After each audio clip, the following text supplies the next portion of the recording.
one of the excuses that we sometimes hear people using as to why they feel they don't have to go to church or follow the teachings of the church or anything like that is that they say, well, the Pope is an old man in Rome. What does he know about life in America? So you got to take what he says with a grain of salt.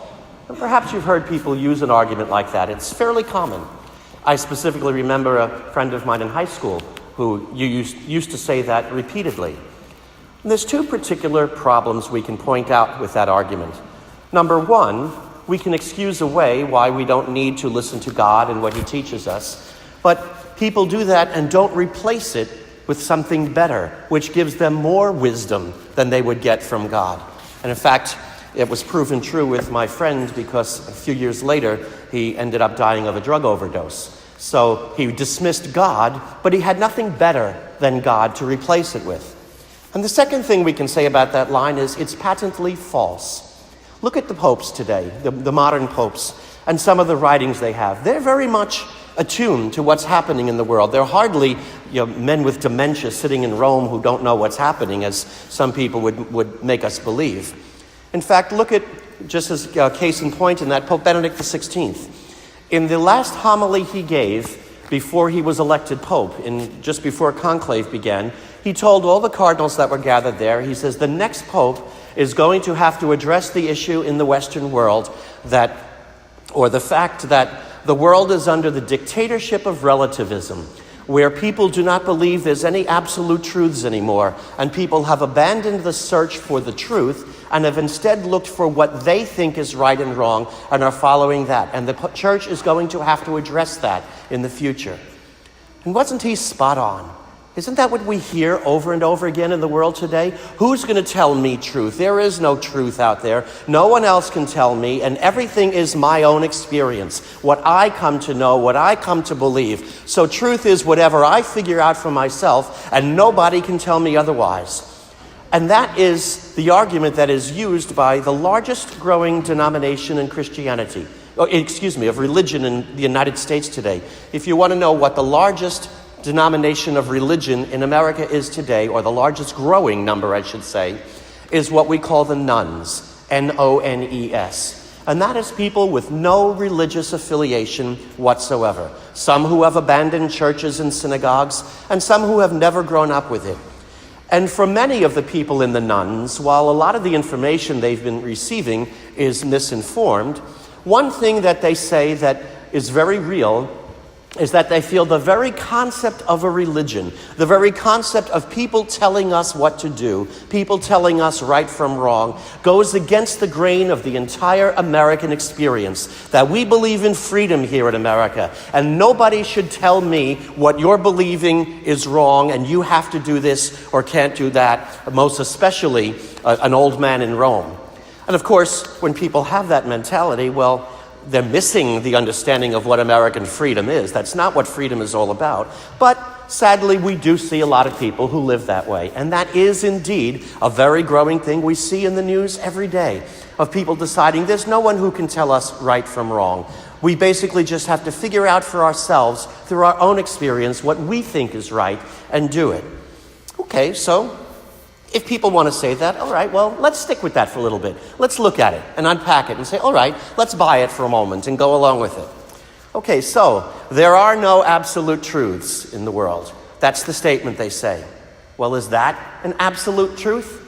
It's a self-refuting argument philosophically. To say there are no absolute truths is in itself an absolute truth. So it just contradicts itself.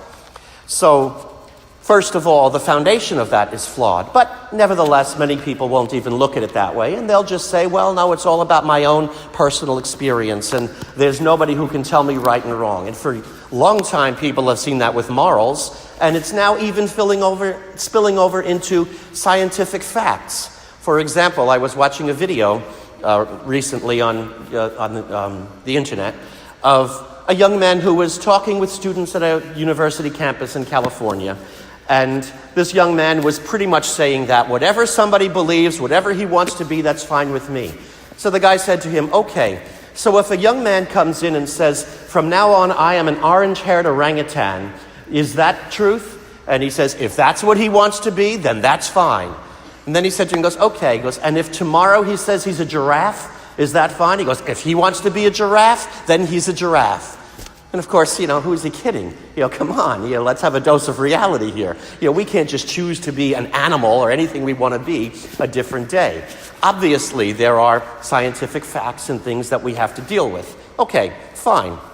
Then let's look at another one. Some people maybe would accept scientific facts have to be.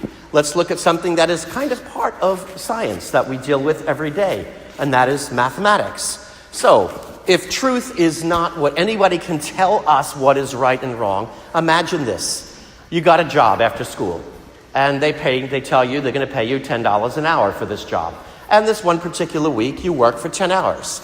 So at the end of the week, you're coming for your paycheck, and the envelope has your check in it, and you're expecting to get how much money?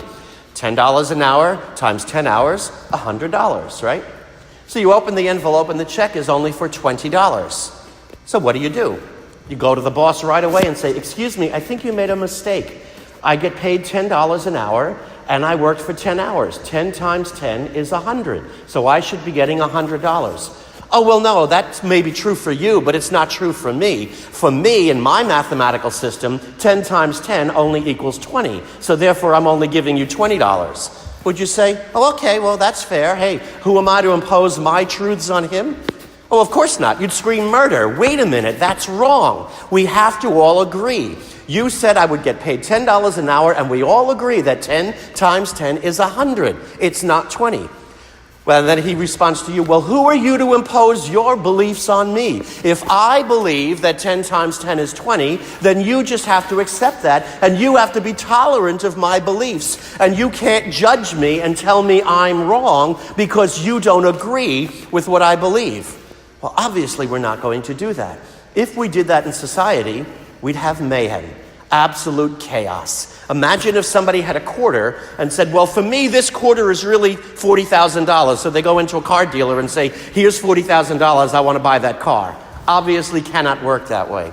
No, we know we have to deal with conventions. There are foundations of accepted rules that we need to have in order to have a proper functioning society. Without it, everything would fall apart. So most people would probably say, okay, science, math, I get it. But morals, that's a different story. Nobody can tell us what our morals are. And so they have to be decided by each person. Okay? So let's look at that a little bit. Some of you, I'm sure, have your own car, right? Imagine you turned 16, you got your license, and your parents brought you a brand new car. And you're all proud of it. And this is your parents have money, and they bought you a beautiful Lexus or something you've really wanted. And of course, you drive it to school one day and you show all of your friends, you come out and say, girls, you gotta see this new car that my parents bought me. It's wonderful. And you go outside and discover your car is not where you parked it. It's not there. The spot is empty. So right away you assume somebody stole my car. So you call the police. And the police come and you give them the license plate number and they go out and they check it out. And sure enough, they find somebody else driving your car and they bring the person back here. What do you say to her or that person, him, her, whatever the person is? Hey, what are you doing? You stole my car. And the person says, oh, no, I didn't. I didn't do anything wrong. Yes, you did. That's my car. And you took it. You have no right to steal my car. Oh, no, that's the way you see it. I personally believe that nobody should own anything for himself, that everything should be allowed to be used by anybody else who wants it, that there should be no personal possessions. So therefore, it's wrong of you to say that I can't use that car because I don't believe in my moral system that anyone should possess anything. So you have to allow me to use that car because that's my moral beliefs. Would you say, okay, well then here's the keys, good, drive it whenever you feel like it? Absolutely not. You'd say, I'm sorry. I don't care if you see it that way. I don't. And here in the United States, we say taking something that is not yours is stealing, and you go to prison for that. We say, sorry, you are wrong. I disagree with you, and I am not tolerating your different opinion. I cannot work with that. Because if we allow people to take whatever they want and steal, well, we'd again have mayhem. The fact of the matter is, even morally, we have to have right and wrong. We have to have regulations and conventions that we know are the foundation upon which we live. And every single law we have in society is, in effect, the imposition of one person's morals on somebody else and saying, why, for the betterment of society, we can't have people going around stealing things, even if they think it's okay to do so. So, the fact of the matter is, even in our morals and in our society, we do embrace a system of right and wrong. And we can't live with, whatever you think is right and just figure it out for yourself. Actually, when you really look at it, what is that? Original sin. That was what Adam and Eve decided to do. Well, I don't have to listen to God. I can figure out and decide for myself what's right and wrong and not listen to him. So, through the generations, people have always debated what is right or wrong. Fair enough, okay. And not everybody has always agreed whether this should be allowed or forbidden. Fair enough. That's where the debate is. But our society is the first one to come along and claim there is no right or wrong, that it's all up to individual choice. No, we've established, I think, we know we have to have the rules and foundation of what is right and wrong. Now, the big question is, who has the right to make those rules? That's where a lot of people will disagree today. Many people would say, well, it's the government and their laws, the laws of the state that do that. Oh, goodness gracious. Do you really want to accept what Albany or Washington say is absolute truth? The cesspools of filth that often go on there and the horrible things that we see come out of politicians. Do we really want to give our politicians at any level of any party the absolute authority to make right and wrong rules for us? Have we ever seen a politician who later was wrong? Oh yeah. So I don't think we want to give it to the government. Other people would say, well, it's social convention, whatever is popular, whatever people believe. Well, I don't know if we'd want to accept that, because if we do that, then we have to look back at slavery in the 1800s and say, well, especially in the South, there was nothing wrong with it, because the majority of the people in the South believed it was perfectly right to own a slave. And yet we went to a war fighting with the southern colony or the southern states over that, because we said, no, it is wrong for you to violate the freedom of another human being. You have no right to enslave someone else. So it's not a matter of just public opinion. Well, because they thought it was okay in the South. And even closer to our own time, Nazi Germany and the persecution of Jews and putting them in concentration camps and putting them to death, the majority of Germans were in favor of it. So if it's just a matter of public opinion, take a vote, and whatever people say, well, obviously people can be wrong. And it doesn't come from social pundits or media. It doesn't come from rock stars or athletes or actresses or anybody like that. There's only one person who can honestly say, I am the way and the truth and the life, and I have come to bear witness to the truth, and anyone committed to the truth hears my voice. And that, of course, is Christ. Only Jesus himself, God himself, is the only one who can ever say, I've never been wrong and I never can be wrong. And when I teach you something, you know it's the truth. And that's what Jesus came to do for us. And in our gospel reading today, we hear Jesus say, if you keep my commandments, you will remain in my love. And I have told you this so that my joy may be in you and your joy may be complete. I think a lot of times people think that the Pope and the bishops are a bunch of crabby old men who are just trying to find out what we enjoy and say, no, you can't do that, just to stifle all of our fun. Oh, it's quite the contrary. God is not here trying to oppress us, as so many people think that when we follow the laws of the church, God is oppressing us, keeping us under thumb.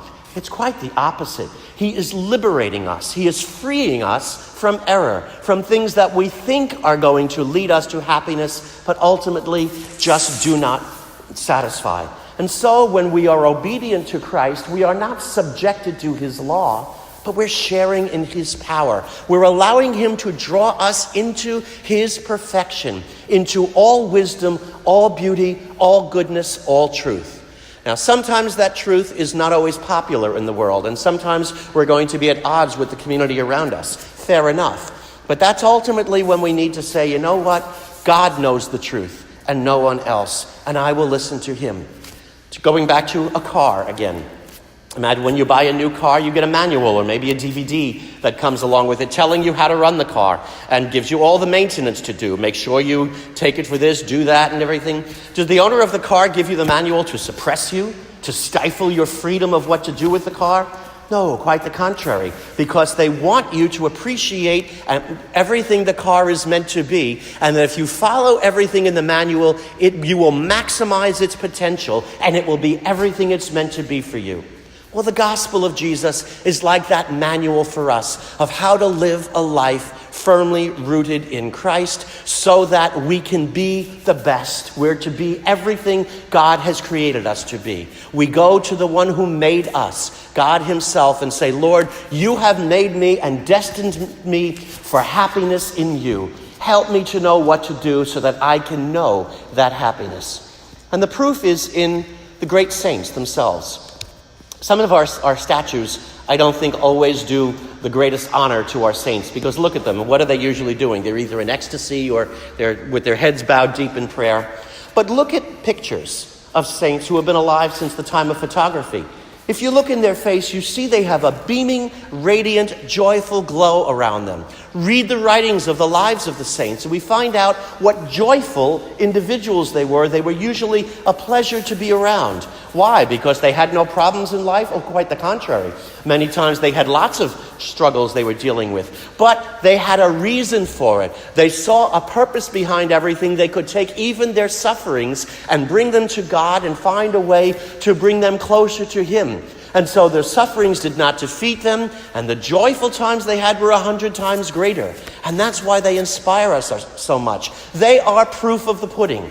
They are the proof to us that God's law liberates us. It doesn't suppress us. And so, my dear friends, whenever you hear somebody trying to say, oh, we have to figure it out for ourselves, well, point to them, well, how many times have people been wrong in figuring it out for themselves? Has that led the world to being a better place? In fact, many of the people who are doing that, who are fighting for, make it up for myself, there are no laws, they come across very bitter, very angry, very nasty, almost hateful people, do they not? They don't come across as joyful people that I want to follow their ways. I would want to follow those who have shown that it works in their life. And that comes from those who follow the Lord, who has said to us, I have come that my joy may be yours and your joy may be complete. There's an old line that you've probably heard that says, no Jesus, N-O Jesus, then no peace, N-O peace. But know Jesus, K-N-O-W, Jesus, and you will know peace, K-N-O-W, peace. Only Christ can fill us with joy, because he is the truth, who knows why we're made, and he says, obey my commandments, and you will live in me, and my joy will be yours, and your joy will be complete. May Jesus Christ be praised, now and forever.